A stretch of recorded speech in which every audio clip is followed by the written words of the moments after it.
Pure Fiction is the new game mode out on every single server now, and it's honestly a ton of fun. And also, I finally understand why they named it Pure Fiction, because I don't think a single person expected Herta and Himiko to end up being some of the strongest units in the entire game. If you haven't tried it yet, Pure Fiction is like a less time-consuming Memory of Chaos, but instead of insanely high HP enemies, you have a ridiculous amount of enemies coming in waves, and honestly, I would too if Jinglu was on the other team. This means that erudition as a whole has been massively buffed, as well as certain light cones and even energy regen rope on some DPS characters. So in this video, I'm going to teach you guys about the new game mode Pure Fiction, talk about some of the best free-to-play and paid characters for it, and also mention which light cones became better as a result of it. My name is Braxophone, and let's get into the video.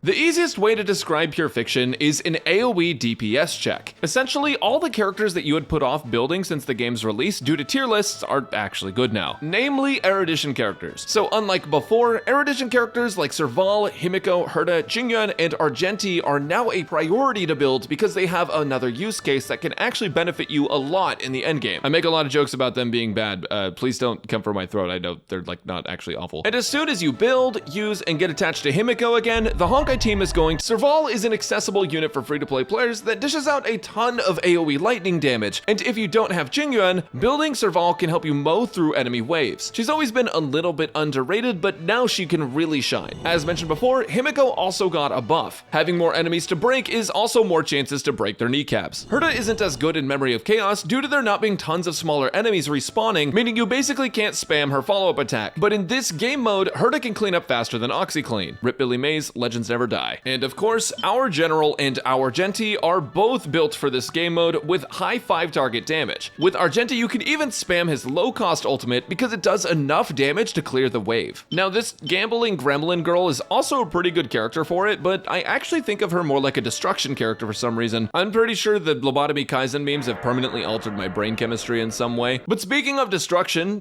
units are pretty good too. Not bad, not bad. It's fucking awful, that stuff. Keep in mind though, Pure Fiction is a lot harder to brute force with units that don't fit the game type. 3-target AoE that one-shots will be worse than 5-target AoE that one-shots in Pure Fiction, and due to you having limited opportunities to attack in very few cycles, erudition will generally be better. But characters like Clara and Blade find a lot of success with their follow-up attacks, since there being a lot of enemies on the other side means they'll take lots of hits and dish out more follow-up attack damage. Blade's follow-up specifically is 5 targets, so that's pretty good. Characters that want to take hits do even better in higher floors due to enemy speed stats being higher. And in general, bringing destruction units will be okay just due to them hitting 3 targets minimum. One major tip though, if you're going to bring destruction units, is not to focus on the final boss in the last wave. Focus on killing the minions first. Most of the time, these guys are going to have huge buffs until you clear all the minion waves, and clearing the smaller enemies will also prevent you from taking as much damage and just get you a lot of points. There's also something to be said for Seela here, since she can reset when she kills enemies, and enemies are extremely squishy, so you know, we should on hunt characters for this mode, but she's actually good. Fucking awful, that stuff. Your erudition characters finally have great use cases, but your destruction characters aren't exactly useless. They're very strong in this game mode, especially with high investment. Now, alongside some erudition characters getting buffed, some light cones also saw some indirect buffs. Essentially, anything that gives you bonuses for defeating enemies or breaking enemies can stack much faster and consistently, allowing you to keep stacks longer in a lot of cases. So things like Himiko's Starry Night, Under the Blue Sky, and Seriousness of Breakfast are all going to be easier to play.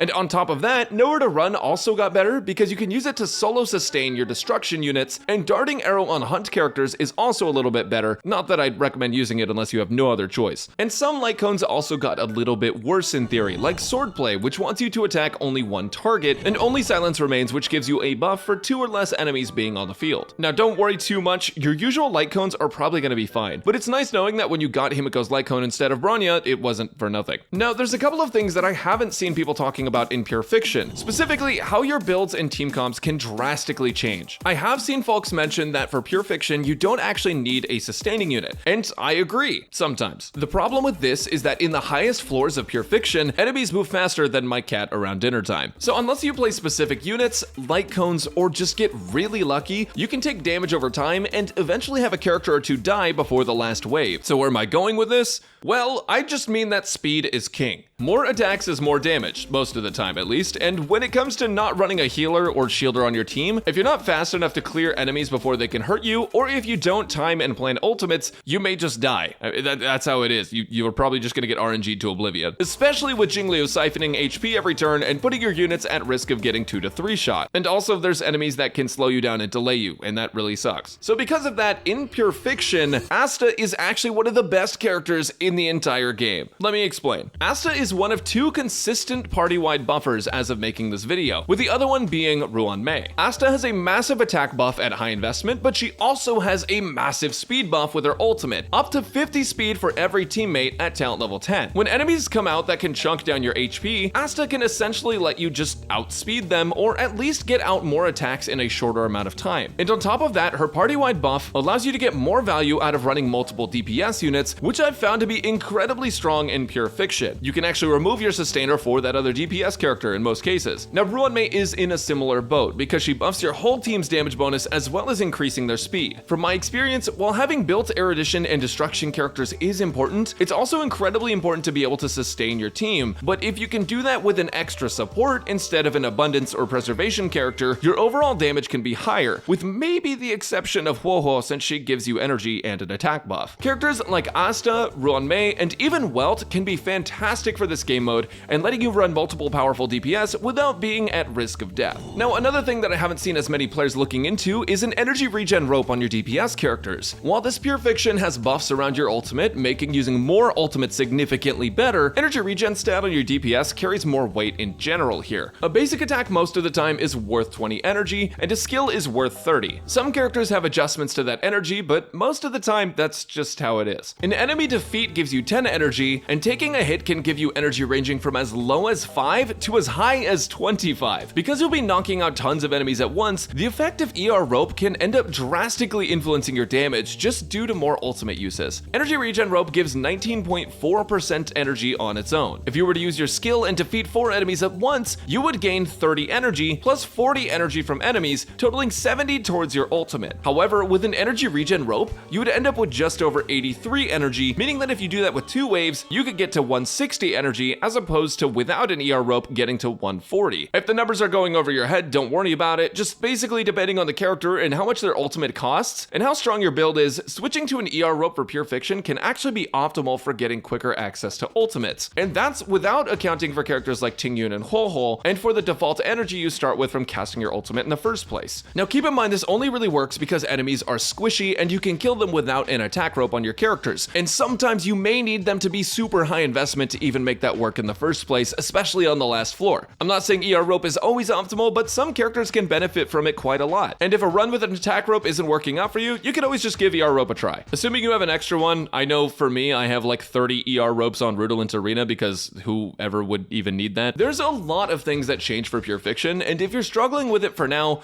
don't feel too bad. I'm pretty sure most of us didn't fully build Herta Himiko before now, and if you did, then I guess just go buy a lottery ticket. But hopefully with these tips and proper investment into the right characters, and also by playing to the blessing, you'll be able to clear it with full stars faster than Tectone. He's free to play, by the way. Thanks for watching, and I'll see you guys in the next one.